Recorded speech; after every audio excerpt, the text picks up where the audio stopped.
Class 10th math का first chapter है real number. Exercise है हमारा 1.3। क्वेश्चन नंबर सेकंड है कि हमें प्रूव करना है 3+2√5 इसे इरेशनल हमें करना है। तो सबसे पहले हमें late assume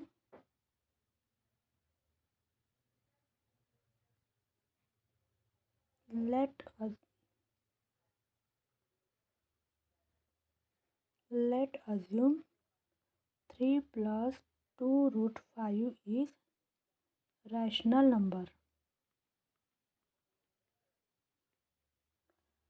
3+2√5 is equal to x divided by y। तो 2/√5 होगा यहाँ पे एंड एक्स एंड वाई। 3 यहाँ पे प्लस में यहाँ पे माइनस में आ जाएगा।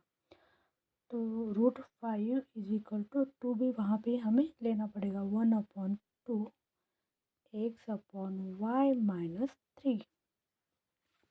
एंड एक्स एंड वाई क्या है, इंटीजर्स है। X and y are integers. So 1/2 x/y-3 ये रैशनल नंबर है।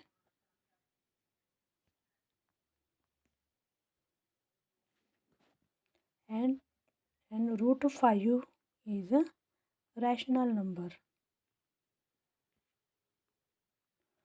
तो ये कॉन्ट्रडिक्ट है, √5 क्या है, इरेशनल है। तो हम ये कंक्लूड कर सकते हैं कि